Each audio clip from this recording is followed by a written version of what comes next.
आपको बताएंगे लखनऊ से बड़ी खबर, जहां पर संभल के मृतकों को मुआवजा देगी सपा। ये बड़ी जानकारी आपको दे रहे हैं। 5-5 लाख रुपए के मुआवजे का ऐलान सपा ने किया है। मुआवजा देगी मृतकों के परिजनों को समाजवादी पार्टी। समाजवादी पार्टी ने सरकार से भी मांग की है इसकी 1-1 करोड़ रुपए का मुआवजा देने की मांग समाजवादी पार्टी ने सरकार से की है और खुद अपनी तरफ से 5-5 लाख रुपए देने का ऐलान किया है।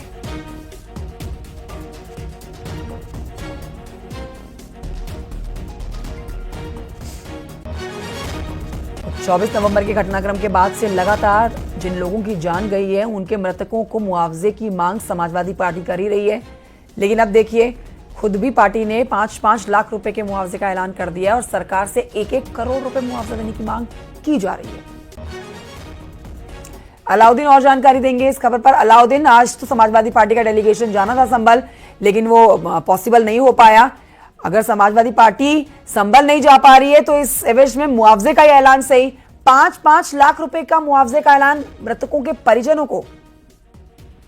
जी हाँ, बिल्कुल। डेलीगेशन जो जाना था उनको 5-5 लाख रुपए के चेक देने का प्लान पूरा था। हाँ। क्योंकि डेलीगेशन जा नहीं पाया है तो ऐसे में समाजवादी पार्टी के बड़े नेता हैं, खासतौर से नेता विरोधी दल जो अपोजिशन के लीडर हैं, लाल बिहारी यादव, न्यूज़ 18 से उन्होंने एक्सक्लूसिव बातचीत में इस बात को कहा है कि 5-5 लाख रुपए का मुआवजा समाजवादी पार्टी की तरफ से उन्हें दिए जाने के बारे में बात कही थी। लेकिन डेलीगेशन अब क्योंकि जा नहीं पाया है तो ऐसे में उनकी कोशिश होगी कि जो लोकल लीडर हैं, लोकल सांसद हैं, उनके जरिए से पैसे पहुंचवाए जाएं। साथ ही सरकार से उन्होंने अपील की है कि यूपी सरकार मृतक परिजनों को 1-1 करोड़ रुपया दे। समाजवादी पार्टी ऐसी मांग करती है। तो ऐसे में समाजवादी पार्टी आज डेलीगेशन जो पूरा 15 सदस्यीय जाना था, जिसमें दोनों नेता अपोजिशन के साथ साथ सांसद, विधायक और 3 जिलों के जिला अध्यक्ष बरेली, मुरादाबाद, रामपुर के शामिल थे। क्योंकि संभल में धारा 163 के तहत वहां पर किसी भी बाहरी व्यक्ति, किसी एनजीओ या फिर किसी प्राइवेट व्यक्ति के जाने आने पर पाबंदी लगाई गई है। तो इस नियम के तहत वो फिलहाल समाजवादी पार्टी का डेलीगेशन नहीं जा पाया है। लेकिन इन तमाम खबरों के बीच में समाजवादी पार्टी ने ऑफिशियली इस बात की पुष्टि कर दी है, जिसकी न सिर्फ न्यूज़ 18 के पास ऑफिशियल वर्जन है, बल्कि इस बारे में विस्तार से जानकारी भी दी गई है कि 5 जो व्यक्ति हैं उन तमाम लोगों को समाजवादी पार्टी 5-5 लाख रुपए प्रदेश अध्यक्ष की तरफ से दिए जाएंगे। साथ ही समाजवादी पार्टी एक पत्र लिखेगी उत्तर प्रदेश सरकार को, जिसमें बात कहेगी कि उन तमाम मृतक के परिजनों को 1-1 करोड़ रुपया सरकार अपनी तरफ से दे। हालांकि 1-1 करोड़ रुपए की जो बात है, क्या इसमें कोई सरकारी नौकरी भी शामिल है या किसी और चीज की समाजवादी पार्टी मांग करेगी, इस बात की पुष्टि नहीं हो पाई है। लेकिन ऑफिशियली 1-1 करोड़ रुपया सरकार की तरफ से भी दिया जाए, इस बात को भी नेता अपोजिशन, नेता विरोधी दल जो विधान परिषद में लाल बिहारी यादव, उन्होंने इस बात को माना है। शुक्रिया आपका अलाउद्दीन जानकारी के लिए।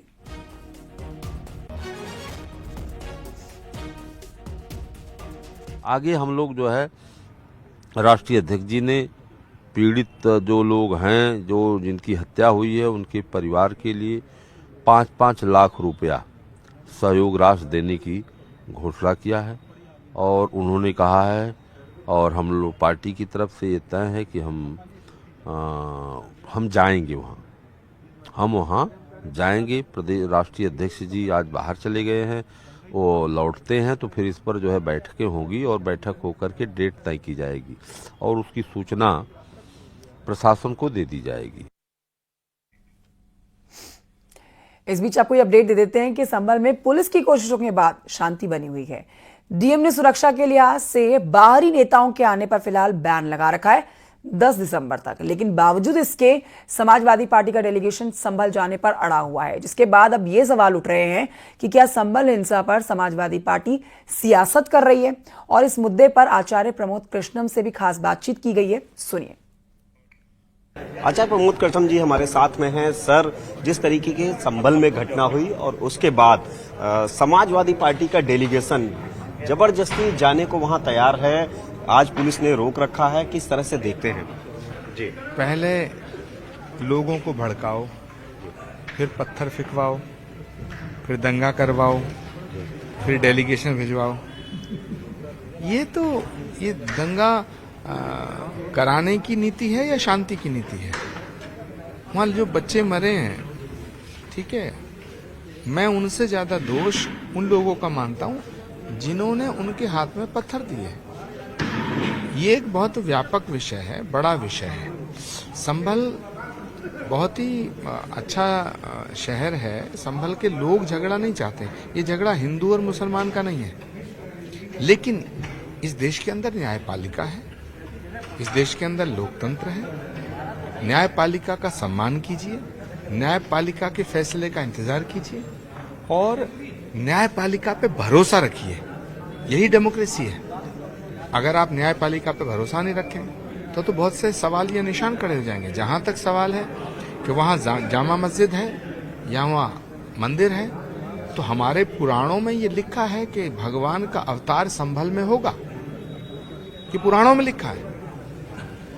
और ये पौराणिक दृष्टिकोण से अगर हम देखें तो संभल वो भूमि है जैसे भगवान राम का अवतार अयोध्या में हुआ, भगवान कृष्ण का अवतार मथुरा में हुआ, ऐसे ही सनातन का अंतिम अवतार श्री कल्कि अवतार संभल में होगा।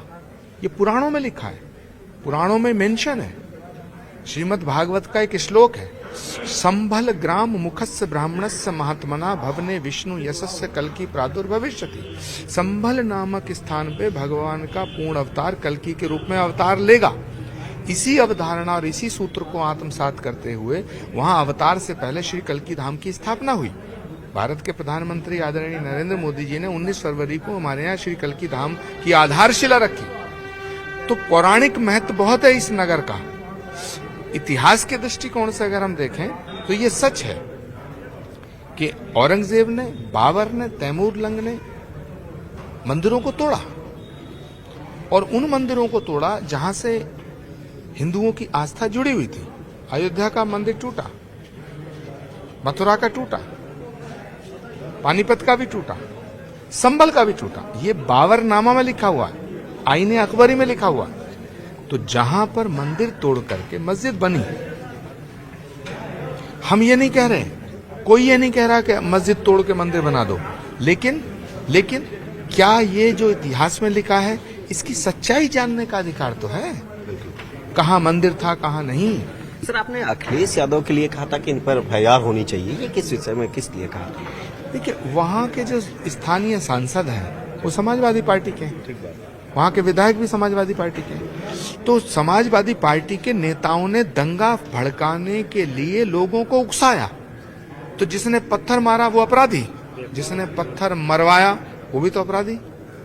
तो ये इसकी जांच होनी चाहिए। इसलिए मैंने कहा कि समाजवादी पार्टी के जो राष्ट्रीय अध्यक्ष हैं अखिलेश यादव जी, वह भी इसमें शामिल हैं। अब वो आग लगा के तमाशा देखना चाहते हैं। सर, प्रियंका गांधी भी संसद पहुंच गई है। अच्छी बात है, बधाई। संसद की पारी शुरू कर रही हैं, लेकिन कांग्रेस का, प्रियंका गांधी सांसद बनी है, मैं बधाई देता हूं, पर कांग्रेस को नहीं बचाया जा सकता।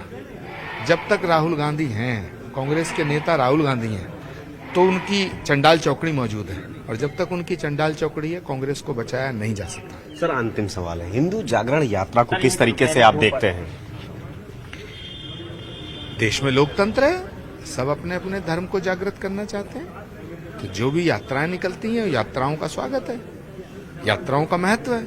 विनोबा भावे ने यात्रा निकाली, महात्मा गांधी ने यात्रा निकाली, स्वामी विवेकानंद ने यात्रा निकाली, ऋषि मुनि महात्मा यात्रा करते हैं, तमाम जैन मुनि यात्रा करते हैं। यात्राओं का महत्व है। यात्रा करने से एक तो लोगों से मिलने का मौका मिलता है, लोगों से मिलने का मौका मिलता है, लोगों को समझने का मौका मिलता है, भावनात्मक और लगाव पैदा होता है, जुड़ाव पैदा होता है, कनेक्टिविटी पैदा होती है।